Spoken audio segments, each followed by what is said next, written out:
Саламатсыңар балдар. Анда эмесе дагы кезектеги кыргыз тили сабагы. Бүгүн силер менен кайрадан көрүшүп турганыма аябай кубанычтамын. Анда эмесе бүгүн силер менен жаңы темада сүйлөшөбүз. Ал темабыздын аты менин сүйүктүү жаныбарым. Кана балдар, бул теманы окуганда эмнени түшүндүңөр? Менин сүйүктүү жаныбарым.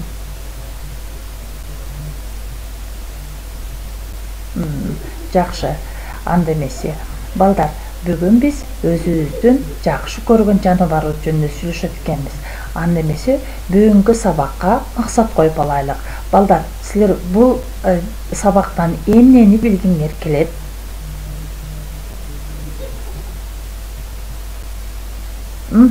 Жакшы азаматтар. Мен силерге бүгүнкү сабакта сүйүктүү жаныбар деген түшүнүктү айтып бергим келет. Ал эмне деген? Үй жаныбарлардын кыргызча аталыштарын үйрөнөбүз бүгүн силер менен.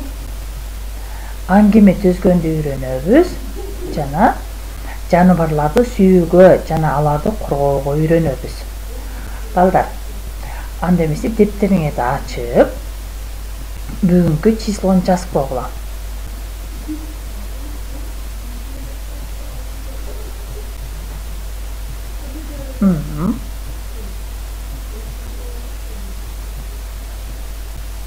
Жакшы азаматтар, жазып койгон болсоңор, анда эмесе азыр таза жазуу минутасын өткөрөбүз.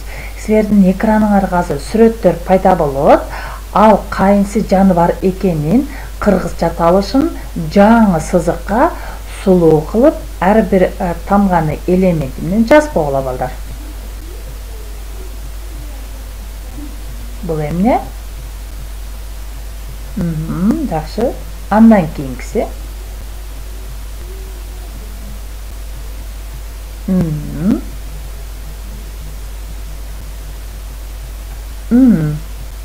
Мен оюмча бардыңар ат, ит, мышык деп жаздыңар, балдар?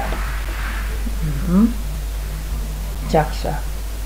Анда эмесе балдар, бүгүн бул сүрөттөрдү көрүп туруп, силер эмнени түшүндүңөр?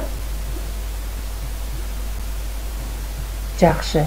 Биз бүгүн үй жаныбарлары жана алардын бизге дос экендиги жөнүндө сүйлөшөт экенбиз, балдар.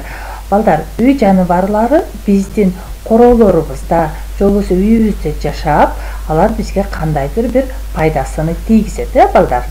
Анда эмесе ошондуктан биз аларды аябай сүйүп, коргоп карашыбыз керек, балдар. Мисалы үчүн, мына көрдүңөрбү?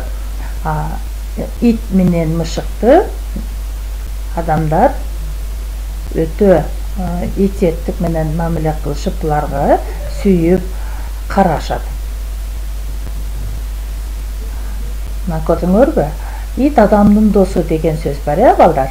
Алар мынакей кичинекей кыз, силердей кичинекей балдар, алар менен дайыма ойногонду жакшы көрүшөт дейт. Жакшы көргөн жаныбарлары. Мына дагы.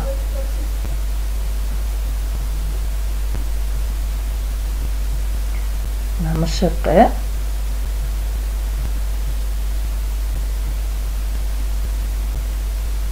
мына кичинекей бала өзүнүн ити менен ойноп жүрөт,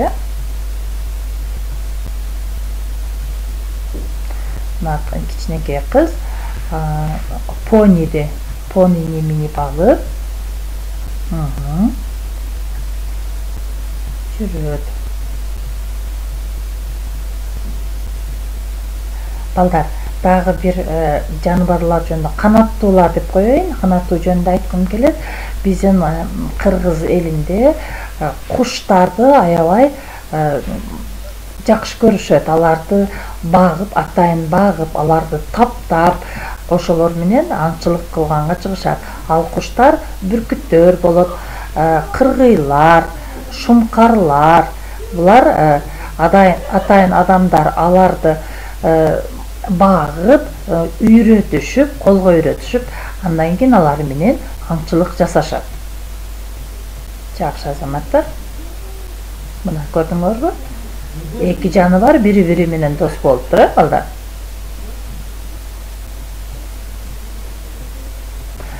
Жакшы азаматтар, эми китеп менен иштейбиз, балдар. китебиңерди алып 60 бетини ачкыла. Бул жерде 2 текст берилген. Кана биринчи текст окуп чыккыла. Окугула 60 бетте менин сүйүктүү жаны барым.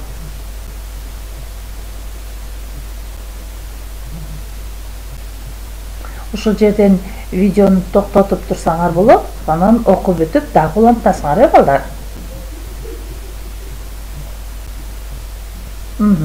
Анда эмесе мен биринчи текст окуп берейин. Менин 2 итим бар. Алар борсолой жана кумайык. Алар үйдү кайтарат. Мен борсолой жана кумайык менен ойнойм. Аларга тамак берем, багам. Азаматтар. Андан эмесе кийинки экинчи текст окуйбуз.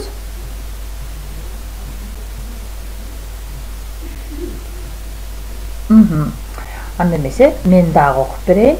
Бул менин атым. Ал абдан акылдуу.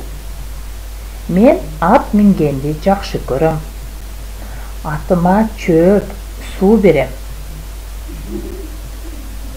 Азаматтар, эмесе ушул окуган аңгемелерди түшүндүңөрбү, балдар? Аны эмесе биринчи текст боюнча мен силерге суроо берейин. Ал суроолорго жооп бергиле. Баланын канча ити бар?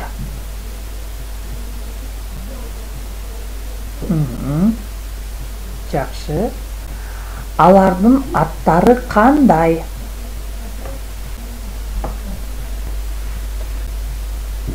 Жакшы. Бала аларга эмне берет?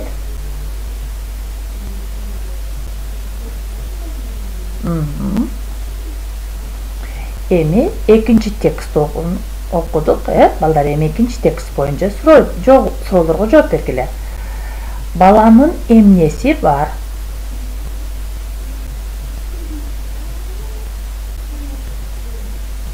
Бала эмнени жакшы көрөт?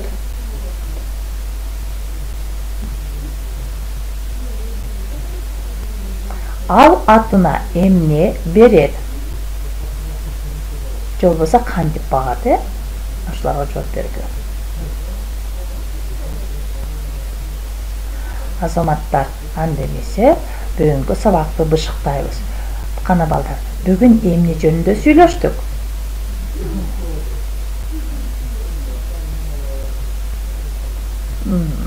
Бүгүн биз сүйүктүү жаныбарларыбыз жөнүндө сүйлөштүк. Алардын кыргызча аттарын айтып бергиле. Ат, ит, мышык, куштар, бүркүт, дагы ар ким өзүңөрдүн сүйгөн жаныбардын атын атасаңар болот. Силердин да сүйүктүү жаныбарыңар барбы?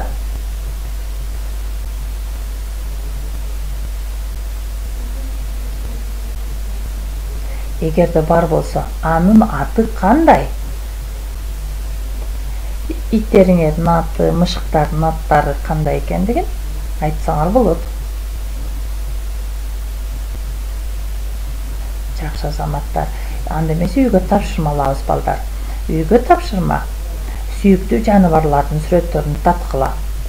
Силер өзүңөрдүн сүйүктүү жаныбарыңарды ал эмне болсо дагы мышык болобу, ат болобу, же кой энек болобу, же пил болобу, же балапан жөжө болобу, өзүңөр каалаган, өзүңөр сүйгөн жаныбардын сүрөтүн тартсаңар болот.